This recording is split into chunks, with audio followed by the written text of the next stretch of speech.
Good morning, church family. It's Kavan back with another Bible lesson. I hope everybody is still staying safe and healthy during this pandemic. I know we're starting to open up. The state of Texas is starting to open. I think we're in phase three, maybe. I'm not sure, but I just know a lot of people are back outside than I've seen before. I've started going back to work. I know a lot of people have started, going back to work. So the corona hasn't disappeared though. So still wear your mask, take whatever safety precautions they tell you to take. Just make sure you take care of your health as much as possible. But with that said, let's go back. Let's go into another lesson this Sunday morning. And the title of this lesson is called "The Best Things in Life Are Free." That is a quote that I've heard often. I think it was there's some songs that have that verse in it or is named that. Uh there's a lot. It's kind of like, just kind of a saying that I've heard many times. So the best things in life are free. Now, when comparing this line or this quote to the Bible, I think there's a lot of truth in it when it says the best things in life are free. I think if we read the Bible, we can actually see some truth in that. And I'll explain as we go along why I think that applies, to our Christian lifestyle or to the Bible. And I'm going to go through and take you through a couple verses and concepts, and we can see how it really relates. But to begin with, I watch a lot of YouTube. I upload on YouTube, but I also watch a lot of YouTube in my daily life. A lot of podcasts and different videos. I like to watch a lot of motivational videos, just and comedy. So just kind of different things. It's a broad range, but YouTube is usually something I watch often because I can hook it up to my stereo in my car, and while I'm driving to work, I can listen to something like either a podcast sometimes, the Bible. The Bible has audio apps and everything, so I can pretty much listen while I drive. So it just knocks two birds with one stone: driving and still get something in my ear. And I don't know if it's with the type of videos I watch, but I've been receiving a lot of entrepreneur ads. Those people that come on talking about, I made $1,000 in one day, or nobody's doing this. The industry doesn't want you to understand this secret about business or whatnot. But I've just been seeing a lot of ads on how to make a lot of money or achieve financial success. And one thing I notice about a lot of these ads, the majority of the people that do the ads, these entrepreneurs or whatnot, they all tend to be energetic, very motivated individuals, but they're also very vague. Most of their ads is they'll say, I can make $1,000 a day, and my mindset is like, how do you do it? And they never say. But so one time I got annoyed because I was just seeing all these ads, and I was like, let me look at it. Maybe I can learn something. Who doesn't want to make an extra $1,000 a day? I'll do that. It doesn't seem reasonable because if it really was. If it was really that way, then I think a lot more people would be doing it, but a lot aren't. So I don't know what secrets you have, but show me those secrets. So I click on their ads. I've done it to a few people, and when I click on the ads never take me to the philosophy of the person or anything like that. Most of the time, it takes me to their product they're selling. So maybe they have a book out or a CD or a lesson plan, or they do consulting. It usually takes me to that and says, pay this amount of money, then you get consulting from this person if I buy the product. And that makes sense to a certain extent. I mean, you don't want to give away all your secrets. If you're looking to profit from people, you need to have them buy your stuff or guaranteed get their money. Then you can start giving them the advice or whatnot. So it makes perfect sense to me. But I didn't have any money, so I would never buy their products because I don't have any money to just spend on that for somebody I don't even know how good their advice is. However, on the same channel on YouTube, there's also other videos that did reviews of whatever they're selling or whatever advice they're supposedly giving. And when I would watch the reviews, most of these people, the ads or whatever, the ones that saying they have secrets, most of the time their secrets is not really secret. Most of the things they were saying or the things they're trying to sell is something that everybody else has already done. And I was able to understand that by watching other people's channel, because other people review their products and say, look, this person, it's not that it's necessarily a bad product, but this is something that I could tell you. You know, I say the same things on my YouTube channel, or this is something other person will say on the YouTube channel. So the whole point is that the advice they're trying to give, or this special secret, or this, you know, way to success, is most of the time usually the same thing everybody else does. You know, it's something that you could find for free anywhere else. It may be a little harder to find it. Maybe you have to go through multiple videos. Maybe you have to read several books. But for the most part, there's really nothing. It's like how the Bible says there's nothing new under the sun. Most of the stuff that is being done has been done before in some form or fashion. And if I wanted to achieve, let's say, financial success, that's what they were trying to sell me, I could get the information I needed from them for free from somebody else, or, you know, from multiple different channels. I just had to search a little bit.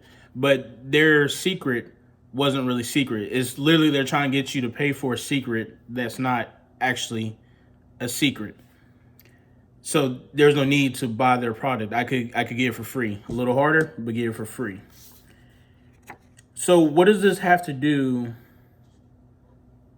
with the Bible? How does it relate to what I mean, the best things in life are free? How does that relate to the Bible? Let's go to Mark chapter 10, verse 45. And I'll be reading the King James Version as always. Oh, that's the wrong one. I want Mark, yes. Mark chapter 10, verse 45. And I'll read it for you. For even the Son of Man came not to be ministered unto, but to minister, and to give his life a ransom for many. For most of you that I assume, because, you know, I'm talking mostly to people in our class, you're familiar with why God sent Jesus. God sent Jesus as the ultimate sacrifice. He was there to pay for our sins. As Mark clearly says, Jesus was a ransom. He didn't come to be ministered to or served, but he came here to minister and to serve other people, and to give his life for ultimate sacrifice, for ultimate ransom, paying for everyone. So because heaven is our goal, we were created by God and we want to go back to God. We want to go to heaven. Jesus has already paid for us to go back to heaven. So essentially, we're getting everything for free because Jesus didn't have to sacrifice his life. God didn't have to give us the Bible or instructions to live by. He gave it to us for free, for his goodwill. It came freely. We don't have to pay anything for it. We didn't have to pay. We didn't have to sacrifice ourselves with Jesus. Jesus says, you know, God, before he even made the world, decided that Jesus is going to come and save us, and he did it for free. It didn't come with any high cost to us. We got it for free. Now, with that said, does that mean there isn't some effort or anything we have to do? No, that's not what I'm saying. Let's go to Ecclesiastes chapter 12, verse 13.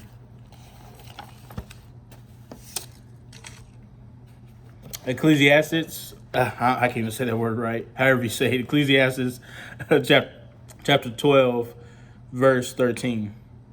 And it reads, "Let us hear the conclusion of the whole matter. Fear God and keep his commandments, for this is the whole duty of man."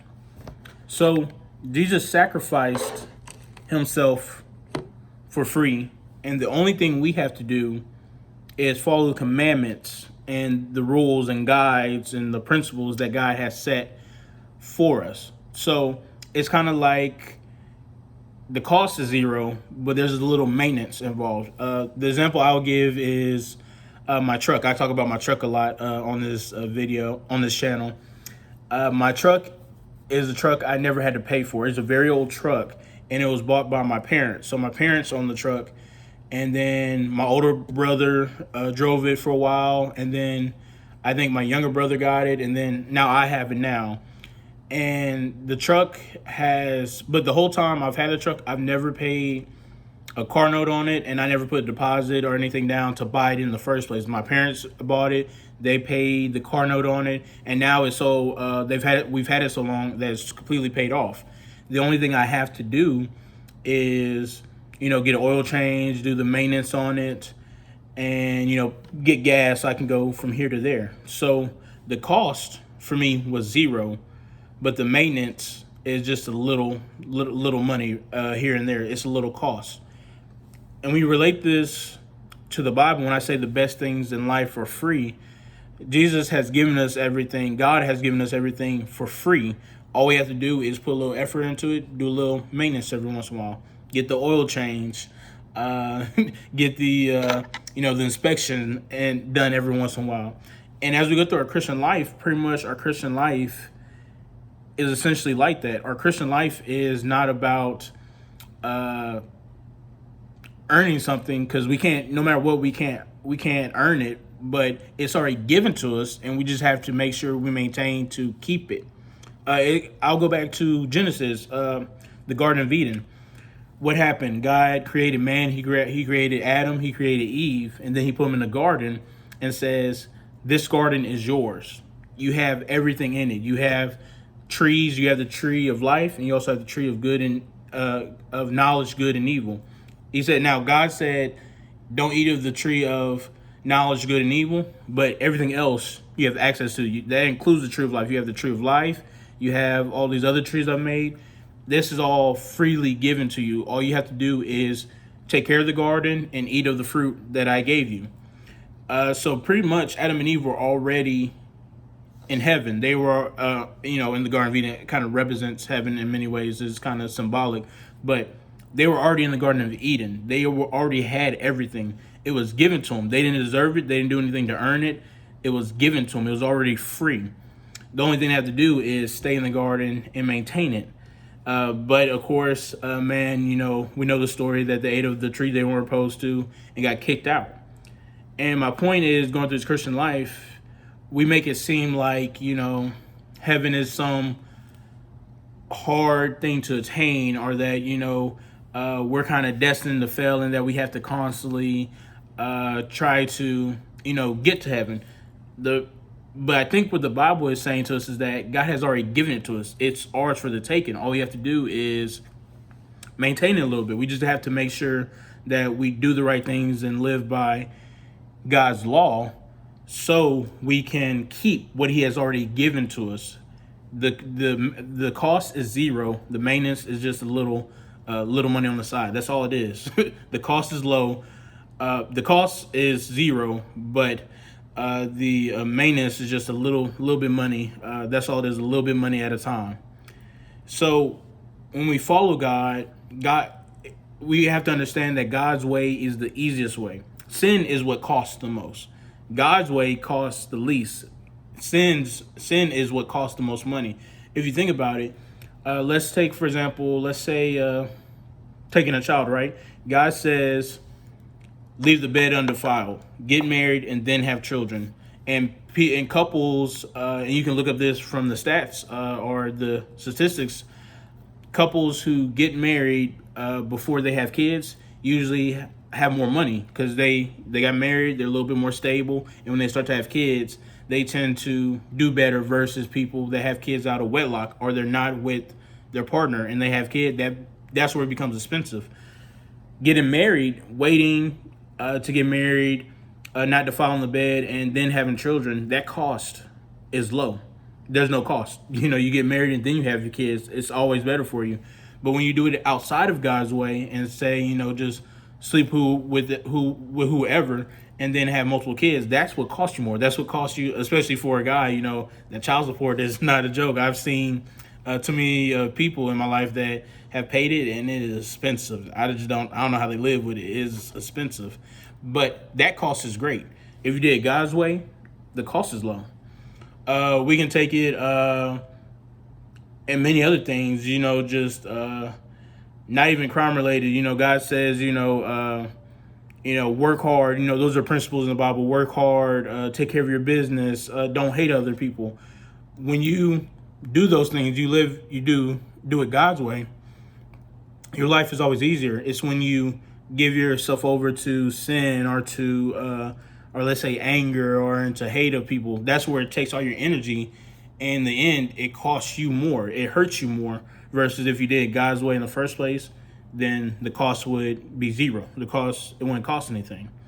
So I think the important to kind of conclude this lesson, because I'm starting to ramble a little bit. I don't want to do that. I just want to get y'all the lesson and then let y'all dwell on it yourselves. God's way doesn't have a cost on it. It has a little maintenance, but it doesn't have a cost on it. Doing it outside of God's way has a greater cost. And if you like me and you want to save money or live easier life, then just do it God's way from the beginning, and we will get wherever we want to go in life. But that was the lesson for today. I hope y'all take it and read it yourselves, read those verses, and read more verses. There's plenty of verses I didn't go through that I could have that relate to this topic. But understand the best things in life are free, and that God has already given us everything we needed. All right, see you next time.